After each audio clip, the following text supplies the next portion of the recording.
यजुर्वेद प्रथम अध्याय मंत्र 26। विषय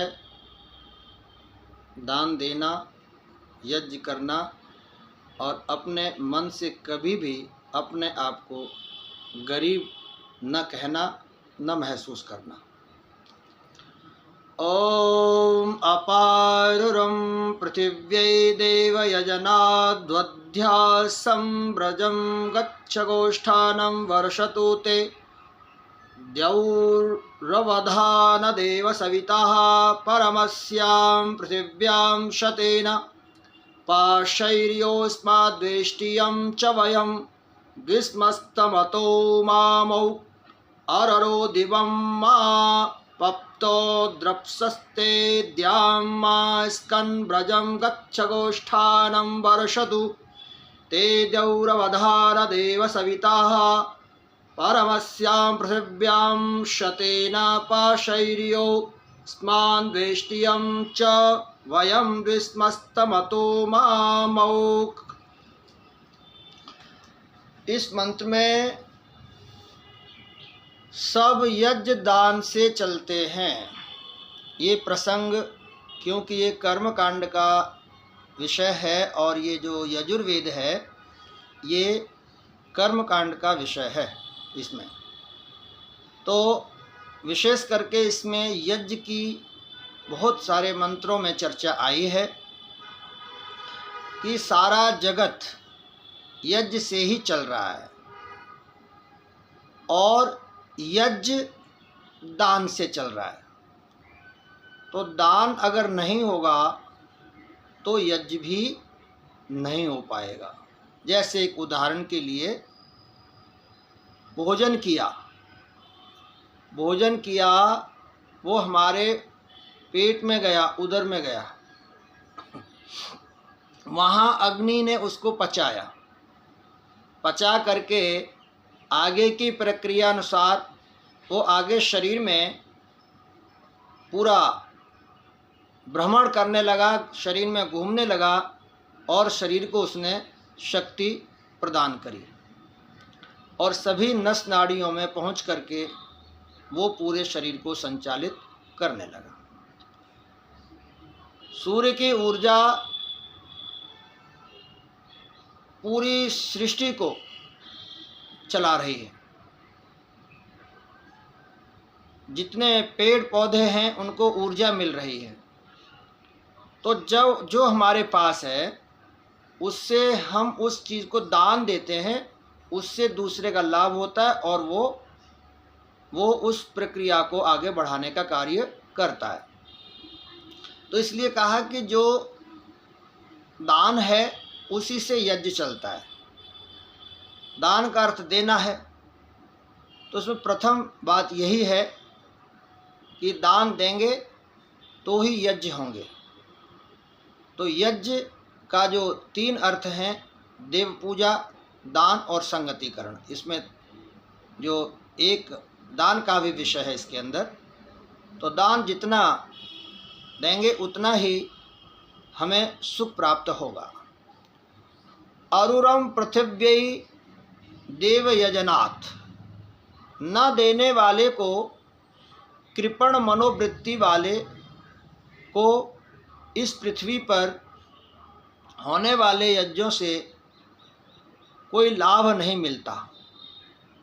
जो कृपण होता है, कृपण यहाँ पर कहा कि देखिए जो धन से कोई गरीब है उसे कृपण नहीं है कहा वेद ने। यहाँ पर कोई ज्ञान में कम है उसे भी नहीं कहा। यहाँ क्या कहा? जो मन से गरीब है, जो होते हुए भी नहीं दे रहा है। जैसे किसी के पास ज्ञान है, अगर उस ज्ञान को वो देगा, धन है, धन को वो देगा किसी को, तभी तो आगे के कार्य होंगे, अच्छा होगा, भला होगा उसका भी और अपना भी। तो ये मंत्र जो कृपण कह रहा है वो उसको कह रहा है जो मन से गरीब है, सब कुछ होते हुए भी, जिसे हम कंजूस कहते हैं, ऐसा व्यक्ति को इस यहाँ पर इस वेद मंत्र में कृपण कहा है, वही गरीब है। और गरीब व्यक्ति जो है, जो मन से कृपण है, वो हमेशा दुखी रहता है, क्योंकि उसके पास जितना धन आ जाए वो उससे उसका भला, उसका पेट नहीं भरता, वो फिर भी गरीब ही रहता है। तो और ना ही कृपण व्यक्ति उस धन से स्वयं सुख उठा पाता है, न ठीक से पहनता है, न खाता है, न अपने परिवार को सुख दिला पाता है, क्योंकि वो हमेशा धन को इकट्ठा करने में लगा रहता है। इसलिए ऐसे व्यक्ति को यज्ञ फल भी प्राप्त नहीं होता, क्योंकि यज्ञ का तो अर्थ ही देना है। जब उसके अंदर ये भाव ही नहीं है, दैवत्व भाव ही नहीं है, तो फिर उसको कोई जीवन में खुशी और सुख प्राप्त नहीं होता, क्योंकि वो हमेशा चिंतित रहता है, वो दुखी रहता है। सत्संग वेद वाणियों का स्थान बनता है। जहाँ इसमें आगे जो बात कही है कि जो सत्संग होता है वहाँ वेद वाणियों का उच्चारण होता है, वहाँ वेद वाणियों का स्वाध्याय होता है, उनकी चर्चा होती है, उसी को सत्संग कहते हैं। आप देखते हैं कि आज संसार सत्संगों में जाता है, लोग सत्संगों में जाते हैं जहाँ पर वेद की चर्चा नहीं होती, वेद वाणियों की चर्चा नहीं होती है, वहाँ किसी व्यक्ति विशेष की चर्चा होती है,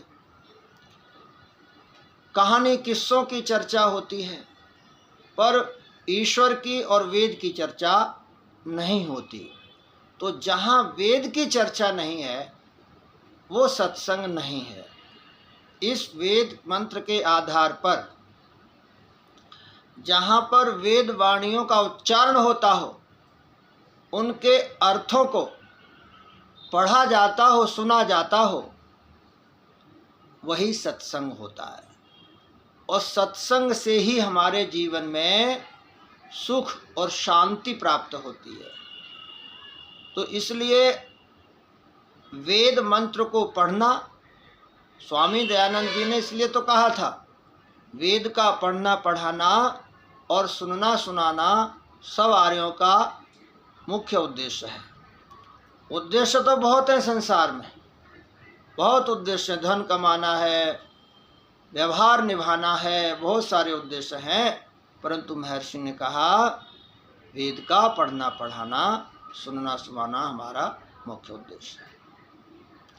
तो जहाँ वेद सत्संग होते हैं वहाँ हमें अवश्य जाना चाहिए। वेद का स्वाध्याय आप तक मैं स्वाध्याय करके, चिंतन करके और वेद मंत्र का पाठ करके आप तक पहुँचाता हूँ। कृपया आप इसे सुना करें और सुन करके एक एक जो अर्थ है उस पर विचार करें कि ये मंत्र क्या कहता है। तो यहाँ पर सत्संग का अर्थ है वेद स्वाध्याय। आगे कहा अदानशील पुरुष को भी जो हमसे प्रीत नहीं करता, जो दान नहीं देता है, जो हमसे प्रेम नहीं करता, हमसे प्रीत नहीं करता,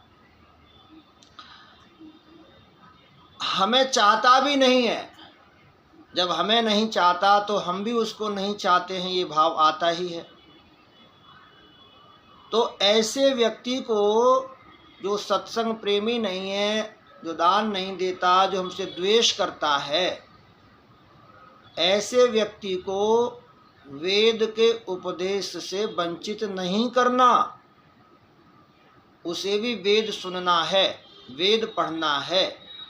उसे भी हम कहें कि वेद पढ़ो, स्वाध्याय करो, क्योंकि वेदों में प्रभु का चिंतन है, प्रभु के गुणों का वर्णन है, ईश्वर की चर्चा है।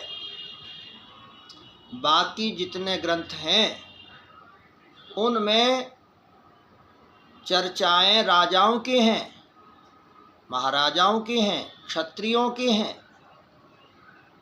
उसमें इतिहास है, ऋषियों की चर्चाएं हैं। जो भगवान हैं, जिन्हें महापुरुष भी हम कहते हैं, उनकी भी चर्चाएं हैं। परंतु वेदों में किसी की व्यक्ति विशेष की चर्चा नहीं है। वेदों में ईश्वर की चर्चा है, परमात्मा की चर्चा है। इसलिए वेद हमारे सबसे पुराने और अच्छे ग्रंथ हैं, शुद्ध पवित्र ग्रंथ हैं। इनके स्वाध्याय से हमारा जीवन सत्मार्ग पर चलता है। अपने बच्चों को भी गायत्री मंत्र का पाठ,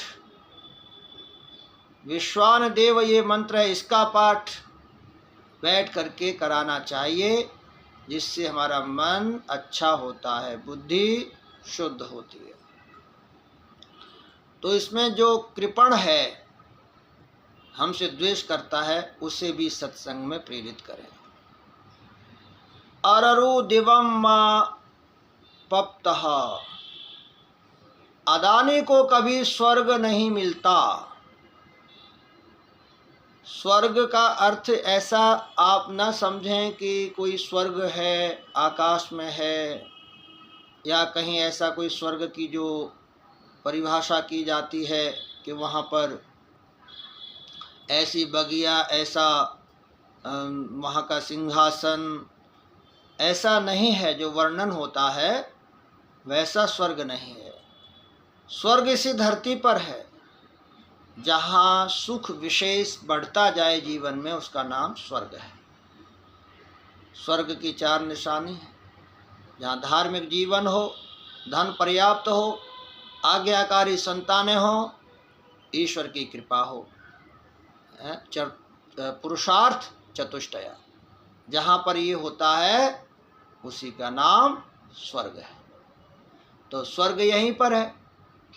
तो जो लोग दान देते हैं, वो लोग तो मन में खुशी उनको महसूस होती है।